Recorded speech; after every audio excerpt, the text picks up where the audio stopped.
Lionel Messi dug আউটে বসে আছেন। ডাগ আউট এলেই লিওনেল স্ক্যালোনি, অথচ আর্জেন্টিনা মাঠে খেলছে। পেরুর বিপক্ষে এমনই একটু অচেনা দৃশ্য দেখা গেল আজ।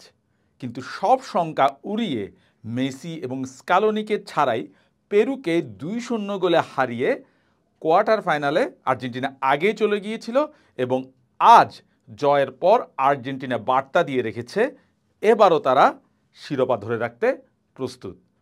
এবং লিওনেল মেসিকে ছাড়া আর্জেন্টিনা কেমন করলো সেটারও একটা ছাপ দেখা গেল আজকের এই ম্যাচে। কেমন ছিল মেসিকে ছাড়া আর্জেন্টিনা, সেটাই আজকে আমরা এই ভিডিওতে বিশ্লেষণ করার চেষ্টা করব। এখন জন্ম সনদ দিয়ে খোলো বিকাশ স্টুডেন্ট অ্যাকাউন্ট, নিজের বিকাশ নিজে কর। আমরা আর্জেন্টিনার আজকের ফরমেশনের দিকে যদি দেখি, স্ক্যালোনি অবশ্যই ডাগ আউটে ছিলেন না সাসপেনশনের কারণে, তবে অবশ্যই তিনি বদলিতে বা ম্যাচের ফরমেশনে তার ভূমিকা তো ছিলই। আজ আর্জেন্টিনা অনেকগুলো চেঞ্জ করেছে। আগেই আভাস দিয়েছিলেন স্ক্যালোনি শেষ ম্যাচে তিনি বেশ পরীক্ষা নিরীক্ষা করবেন। যারা আগের 2 ম্যাচ খেলার সুযোগ পাননি তারা আজকে প্রায় সবাই কিছু না কিছু সময় খেলার সুযোগ পেয়েছেন। গোলকিপিং অবশ্যই মার্টিনেজ ছিলেন, এর ওপরে 2 জন পেজেলা এবং ওটামেন্ডি 2 সেন্টার ব্যাক, তারা আগের ম্যাচগুলোতে সেভাবে সুযোগ পাননি, আজ তারা ছিলেন। তালিয়াফিক অবশ্য আগের ম্যাচে ছিলেন। আমরা দেখেছি মন্টিয়েল 2022 বিশ্বকাপের সেই টাই ব্রেকারের শেষ সময়ের নায়ক, তিনিও ছিলেন আজকে। পারেদেস, লেসালসো এবং প্যালাসিওস মিডফিল্ডে ছিলেন। পারেদেস মূলত যেটাকে বলে ডিফেন্সিভ মিডফিল্ডার হিসেবে সিঙ্গেল পিভটে তিনি খেলেছেন। এর ওপরে ডি মারিয়া, বামে গার্নাচো এবং সবার ওপরে লতারো মার্টিনেজ। এই ছিল আর্জেন্টিনার আজকের ফরমেশন। আজকে আমরা যেটা ম্যাচে দেখতে পেয়েছি, আর্জেন্টিনা লতারো মার্টিনেজকে দারুণভাবে কাজে লাগিয়েছে। আমরা দেখেছি মার্টিনেজ জোড়া গোল করেছেন এবং সবচেয়ে বড় ব্যাপার যেটা, মেসি না থাকায় দলের যে আক্রমণের দায়িত্বটা সেটা আসলে অনেকটাই ডি মারিয়া আজকে তুলে নিয়েছেন নিজের কাঁধে। আমরা দেখেছি ডি মারিয়ার পাস থেকে প্রথম গোলটি হয়েছে, যেটা দারুণভাবে চিপ করে লতারো মার্টিনেজ গোল করেছেন।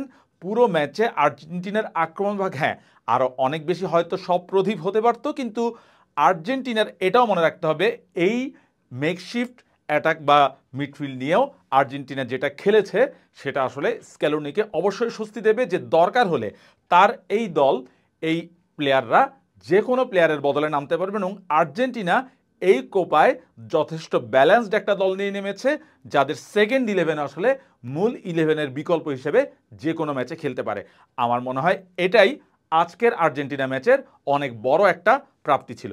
আমরা এখন যদি স্ক্রিনে দেখতে পাই যে পুরো ম্যাচের পরিসংখ্যান, তাহলে আমরা দেখতে পাবো পুরো ম্যাচে আসলে বল দখল থেকে শুরু করে গোলে শট এবং গোলের টার্গেট সব কিছুতে আর্জেন্টিনা অনেকটা বড় ব্যবধানে গিয়েছিল।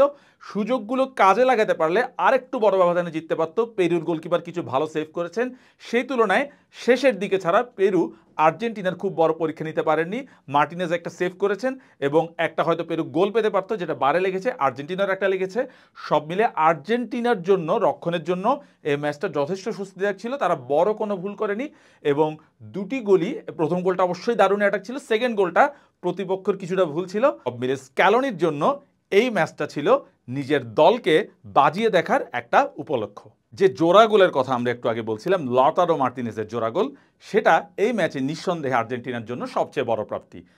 এই কোপায় এখন পর্যন্ত সবচেয়ে বেশি গোল 4 গোল করেছেন মার্টিনেজ, যিনি 2022 বিশ্বকাপে কোনো গোল করতে পারেননি। এর পরে 1.5টা বছর তিনি আর্জেন্টিনার জার্সি গায়ে গোল পাননি। এই কোপাতেও তিনি প্রথম 2 ম্যাচে বদলি হিসেবে নেমে 2 গোল করেছেন। আজকে মেইন 11-এ সুযোগ পেয়ে তিনি আরও 2টি গোল করেছেন এবং মধুর একটা সমস্যায় ফেলে দিয়েছেন স্ক্যালোনিকে, যে তাকে পরের ম্যাচে কোয়ার্টার ফাইনালে মেইন 11-এ রাখা হবে কিনা। এবং স্ক্যালোনির জন্য আসলে এটা এই মুহূর্তে একটা মজার সমস্যাই। আলভারেজকে আমরা জানি তিনি আছেন, তিনিও ভালো শুরু করেছেন টুর্নামেন্টে, তবে মার্টিনেজ এখন যেভাবে খেলছেন, নিজের জাতটা যেভাবে চেনাচ্ছেন, সেটা আসলে আর্জেন্টিনার জন্য অনেক বড় একটা আশীর্বাদ হয়ে দাঁড়াতে পারে টুর্নামেন্টের পরের স্টেজগুলোতে, যখন তাদের প্রতিপক্ষ হতে পারে ব্রাজিল, উরুগুয়ে বা কলম্বিয়ার মতো আরও কঠিন প্রতিপক্ষ। এবং লতারো মার্টিনেজ আমরা দেখেছি এই কোপায় তিনি টানা 3 গ্রুপ পর্বের ম্যাচে গোল করেছেন, যেটা 1991 সালে সর্বশেষ কোপাতে আর্জেন্টিনার হয়ে করেছিলেন গ্যাব্রিয়েল বাতিস্তুতা। এরপর আর্জেন্টিনার কেউ আর গ্রুপ পর্বে টানা 3 ম্যাচে কোপাতে গোল পাননি এবং সিরিয়াতে ইন্টার মিলানের হয়ে যে ফর্মটা তিনি টেনে নিয়ে আসছেন, আজকের ম্যাচেও তিনি দারুণ দুটো ফিনিশ করেছেন। সেকেন্ড গোলটা নিয়ে হয়তো একটু কথা হতে পারে যে তিনি ফাউল করেছিলেন কিনা, কিন্তু ভিআর কিন্তু সেটা ফাউল দেয়নি এবং সব কিছু মিলিয়ে তিনি যেভাবে দুইটি দুর্দান্ত চিপে গোল করেছেন সেটা আসলে মনে করিয়ে দেয় যে কেন লটারো মার্টিনেজকে গত মরশুমের ইউরোপের one of the best striker বলা হচ্ছে। সর্বশেষ যে আর্জেন্টিনার আরেকটি ব্যাপার যেটা এই ম্যাচে হয়তো স্ক্যালোনি দেখতে চেয়েছিলেন, তার দলের তরুণ অ্যাটাকার গার্নাচো তিনি আসলে কেমন করেন। গার্নাচোকে আমরা জানি ম্যানচেস্টার ইউনাইটেডের এই উইঙ্গারকে ধরা হচ্ছে আর্জেন্টিনার পরের জেনারেশনের one of the best candidates হিসেবে। তিনি হয়তো আজকে সেভাবে ভালো করতে পারেননি। প্রথমার্ধে আমরা দেখেছি তিনি গোল করার একটা দারুণ সুযোগ পেয়েছিলেন যখন লো সেলসের শটটা পেরুর গোলকিপার ঠেকিয়ে দিয়েছিলেন, এরপর তার কাছে বল এসেছিল কিন্তু তার শটটি চলে যায় বারের ওপর দিয়ে। তিনি অবশ্যই কিছুটা ফ্রাস্ট্রেটেড। এরপর সেকেন্ড হাফে আমরা দেখেছি তাকে নেমে যেতে হয়েছে এবং এরপর আর্জেন্টিনা আসলে সেকেন্ড গোলটা সব কিছু মিলে গার্নাচোর ওপরে আজকে হয়তো যে প্রত্যাশাটা ছিল সেটা তিনি পুরোপুরি পূরণ করতে হয়তো পারেননি। তবে এটা মনে রাখতে হবে বড় টুর্নামেন্টে তিনি এখন পর্যন্ত খুব বেশি ম্যাচে নামার সুযোগ পাননি, এটা তার জন্য একটা অবশ্যই একটা স্টার্ট এবং স্ক্যালোনির জন্য লেফট সাইডের এটা একটা বড় অপশন। কারণ আমরা দেখেছি সেখানে আগে নিকো কনরাদেসকে আমরা দেখেছি সেখানে খেলতে, ডি মারিয়াকে কখনো দেখেছি সেখানে খেলতে। গার্নাচো থাকায় এই সাইডে আর্জেন্টিনার একটা বড় অস্ত্র হলো এবং রাইট সাইডে মেসি এবং মাঝে মার্টিনেজ অথবা আলভারেজ তো আছেনই। সব কিছু মিলে আর্জেন্টিনার যে স্ট্রেংথ আজকে পরীক্ষা হলো সেটা নকআউটে তাদের জন্য অনেকটা কাজে দেবে। গ্রুপ পর্বে 3টি ম্যাচে জয় পাওয়ার আর্জেন্টিনার কোপায় সর্বশেষ 2016 সালে পেয়েছিল, এর আগে মাত্র একবার 2007 সালে সেটি তারা করতে পেরেছে। আজকে আবার গ্রুপ পর্বে 3টি ম্যাচে তারা জিতেছে এবং সব কিছু মিলে বলা যায় স্ক্যালোনির দল নকআউট রাউন্ডের জন্য প্রস্তুত। দেখা যাক সেখানে আসলে তারা কেমন করে।